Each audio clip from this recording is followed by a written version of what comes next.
আসসালামু আলাইকুম। কেমন আছেন সবাই? আশা করি অনেক ভালো আছেন। আজকে আমি আপনাদের সাথে শাহি ফিরনির রেসিপি শেয়ার করব। এটি দেখতে যেমন সুন্দর তেমনি খেতেও অনেক মজার হয়। তো চলুন শুরু করা যাক। আমি এখানে একটি বাটিতে পর্যাপ্ত পরিমাণ পানি নিয়ে নিয়েছি। এতে আমি 1 কাপ পোলাওয়ের চাল নিলাম। চালটি ভালোভাবে ধুয়ে পরিষ্কার পানিতে 15 মিনিটের জন্য আমি ভিজিয়ে রাখবো।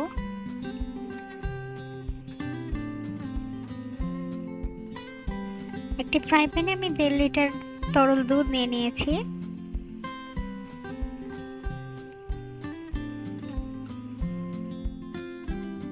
দুধটি কুসুম গরম অবস্থায় এতে আমি 1/2 কাপ গুঁড়ো দুধ অ্যাড করব।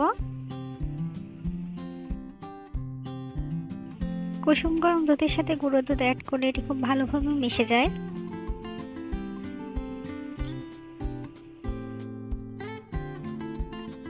এখন এতে আমি 3টে এলাচ দিয়ে দিচ্ছি। এলাচের মুখগুলো একটু ফেটে দিবেন, তাহলে এটার স্মেলটা দুধের সাথে খুব ভালোভাবে মিশে যায়। একটি বড় তেজপাতা 2 টুকরো করে দিলাম, সাথে 2টো দারচিনি। এখন অপেক্ষা করব দুধে বলক আসা পর্যন্ত।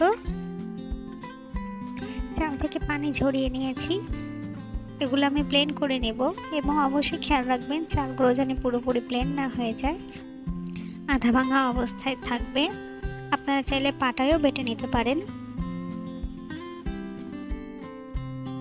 দুধে বলক চলে এসেছে।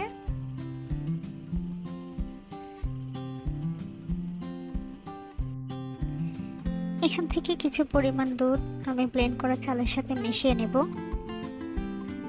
এতে করে চালটি যখন আমি দুধের সাথে মেশাবো তখন কিছু জমাট বাঁধার সম্ভাবনা কম থাকে।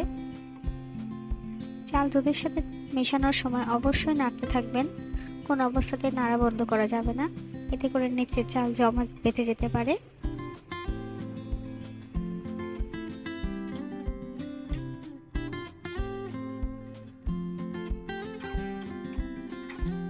চাল ফুটে ওঠা পর্যন্ত অপেক্ষা করব। এই সময়টুকু অবশ্যই আপনি নাড়তে থাকবেন।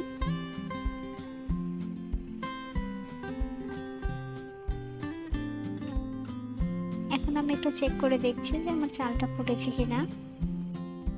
চালটা ফুটে গিয়েছে। এখন এতে আমি 2 কাপ চিনি দিয়ে দেব। চাল না ফোটা পর্যন্ত চিনি দিবেন না, এতে করে চাল ফুটতে অনেক দেরি হবে। চিনিটি ভালোভাবে মিশিয়ে নিচ্ছি।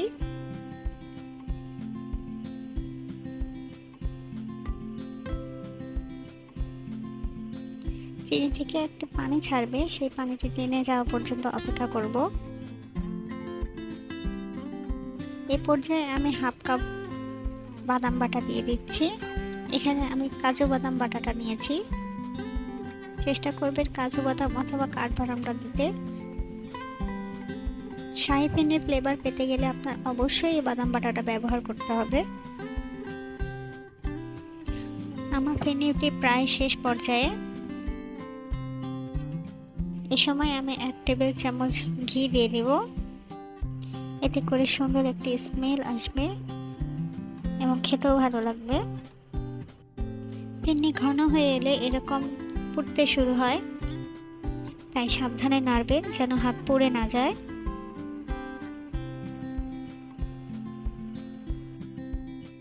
আমি আরেকটু সামান্য ঘন করে নেব ফিরনিটি।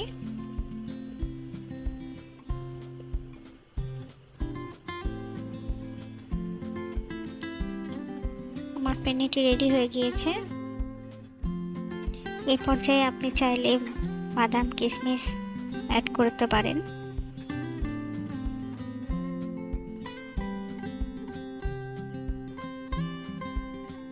ফিরনিটি গরম গরম একটি বাটিতে পরিবেশন করবেন, এতে করে উপরে একটি লেয়ার পড়ে যেটা দেখতে খুব সুন্দর দেখা যায়। ডেকোরেশনের জন্য আমি কিছু বাদাম কুচি এবং স্যাফরন নিয়েছি, সাথে কিছু কিশমিশ। ডেকোরেশনটা আপনারা আপনাদের পছন্দ অনুযায়ী করবেন।